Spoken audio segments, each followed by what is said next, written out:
लड़ाई लड़ने का लंबा इतिहास रहा है, लेकिन अब सवाल ये भी उठ रहा है कि मोदी विरोध ज्यादा है या फिर देश हित में? नहीं, देखिए, कोई भी जैसे देश के प्रधानमंत्री नरेंद्र मोदी जी हैं, तो देश में अगर देश के प्रधानमंत्री है, जनता आज दुखी है, जनता को महंगाई से आज छुटकारा नहीं मिल रहा है, बेरोजगारी से छुटकारा नहीं मिल रहा है, भ्रष्टाचार से छुटकारा नहीं मिल रहा है, तो इसके लिए कौन जिम्मेदार है? देश का प्रधानमंत्री। ये तो सीधे सीधे है कि नरेंद्र मोदी जी देश के प्रधानमंत्री, तो जिम्मेदार कौन होगा? मोदी जी होंगे। तो ये जो मुद्दा है, ये देश हित का मुद्दा है, राष्ट्र का मुद्दा है, किसी व्यक्ति का मुद्दा नहीं है, कोई व्यक्तिगत किसी की लड़ाई नहीं है।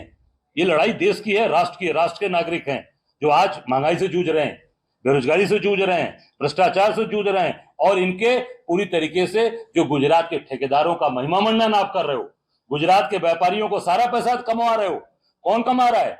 अभी आप बनारस पे कॉरिडोर, विश्वनाथ कॉरिडोर बना, ठेकेदार कौन? श्रवण पटेल, अहमदाबाद। अयोध्या में अभी आप देखिए, कल की स्टोरी मैंने पढ़ी कि अयोध्या में प्रसाद में भी स्कैम हो गया। प्रसाद जो बट रहा है अयोध्या में, वो भी गुजरात से आ रहा है, उसमें भी स्कैम हो गया। आप सोच सकते हैं, ये देश हित की बात करते हैं, ये हिंदुत्व की बात करते हैं। हिंदुत्व के सबसे बड़े विरोधी है कि जो प्रसाद में भी बेईमानी कर रहा, उसमें भी घोटाला कर रहा है। इस बड़ा दुर्भाग्य क्या होगा?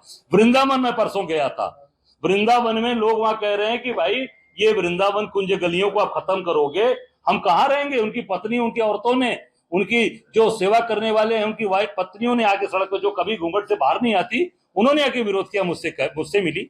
और कल जब परसों में गया, उसके बाद इतना दबाव बना सरकार पे कि कल मुख्यमंत्री के सलाहकार, निजी सलाहकार अवनीश अवस्थी गए, उनका भी विरोध वहां पे लोगों ने किया, उनको भी वहां से भगाया। तो निश्चित तौर से राष्ट्र हित में, देश हित में जो निर्णय होगा, कांग्रेस वहां खड़ी रहेगी, और उसमें देश के प्रधानमंत्री की जिम्मेदारी बनती है नरेंद्र मोदी।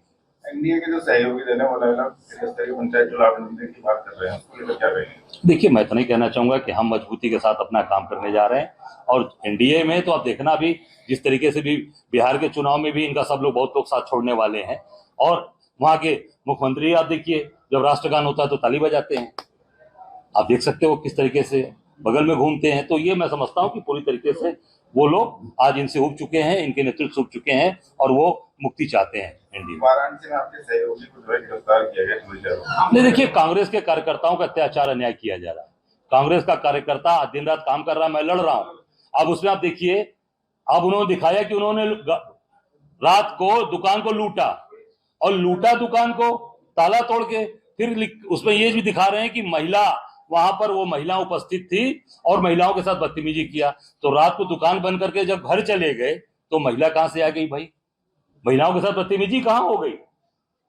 महिला कहां से आ गई? इसका मतलब दुकान के अंदर वो छिपी हुई थी या कहीं अगल बगल रही हो।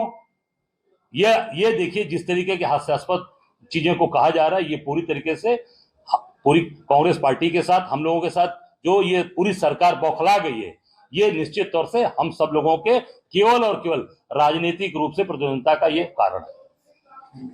2024 की प्रतिक्रिया पर चिंता व्यक्त की। चुनाव आयोग के आंकड़ों, मतदाता सूची के सामान्य व्यक्ति पर सवाल उठाया और मैच फिक्सिंग की बात कही। राहुल जी लगातार ये बात कर रहे हैं। उन्होंने जब पूरे आंकड़े मांगे, जो वोटर लिस्ट उन्होंने मांगी, चुनाव आयोग ने नहीं दिया, और केवल समय मांगते रह गए। राहुल जी का जो मामला उन्होंने उठाया है सही है, और निश्चित तौर से इस पे पूरा देश यह जानना चाहता है कि महाराष्ट्र में जो धांधली हुई है, वो देश की आम जनता जानना चाहती है। राहुल गांधी ने एडिटोरियल फोरम में महाराष्ट्र के चुनाव में धांधली का भी आरोप लगाया और कहा कि अंपायर की टिप्स। देखिए, पूरी तरीके से महाराष्ट्र का चुनाव, पूरी तरीके से ये उसमें इन्होंने बेईमानी की है। लोगों को, हम लोग चुनाव में गए थे, जिस तरीके का माहौल लग रहा था, पूरी तरीके से वहां पर वो जो आज वहां सरकार बनी है उसके खिलाफ माहौल था, और जनता पूरी तरीके से कांग्रेस और कांग्रेस गठबंधन के साथ थी। ये पूरी तरीके से वहां पर भ्रमित करके, और इन्होंने जो इनकी टेक्निक है, जो फर्जी वोटरों को बना के इन्होंने जो 70 लाख से ज्यादा वोट इन्होंने बनाई, ये सब पूरी तरीके से इन लोगों ने अपने सुनियोजित तरीके से काम किया है। वर्ल्ड बैंक पॉवर्टी रेट में बैंक गरीबी रेखा में बदलाव किया गया है, इसमें 27% से 5% तक आ गई है, क्या कहेंगे? नहीं, आप देख सकते हैं पूरी तरीके से आज जो पॉवर्टी लाइन है वो हमारी नीचे जाती जा रही है। इससे ये लग रहा है कि हम सब लोग निश्चित तौर से, हमारा जो जीवन का स्तर है वो गिरता जा रहा है। कल उमर अब्दुल्ला ने कहा है कि जो काम अंग्रेज भी नहीं कर पाए वो प्रधानमंत्री नरेंद्र मोदी ने कर दिया। किस इश्यू पे? ये ब्रिज हुआ है। वो ब्रिज आज की थोड़ी है, वो तो हमारे समय का ब्रिज बन रहा था, वो हमारे समय का ब्रिज है भाई। वो फीता काटा, वो तो हमारे समय का, वो तो यूपीए के समय का ब्रिज है, मनमोहन सिंह जी के समय का ब्रिज है। केवल फीता काटते मोदी जी, पहले कितना फीता काट चुके हैं, अपना कोई नया फीता काटे ना। सम्मेलन में आमंत्रित किया गया है। वो तो सभी प्रधानमंत्री बुलाया जाता है, कोई नई बात हो रही है कि इनको स्पेशल इन्विटेशन है। वो तो देश का प्रधानमंत्री कोई होगा, उस कार्यक्रम में जो होगा सबको बुलाया जाएगा, इनवाइट किया जाएगा। बेंगलोर भगदड़ पे क्या कहेंगे? निश्चित तौर से बेंगलोर भगदड़ में सरकार को संज्ञान लिया, अधिकारियों को सस्पेंड किया और उस पर निश्चित तौर से कड़ी कार्रवाई करनी चाहिए। जो अधिकारी उनके खिलाफ कार्रवाई करे और जो परिवार उसमें जो जिनकी मृत्यु हुई है उनकी पूरी सहायता उनके साथ संवेदना होनी चाहिए। राहुल गांधी बिहार पहुंचे और उन्होंने कहा कि 50% आरक्षण दिया जा रहा है, जबकि 90% की वहां पर जनसंख्या है।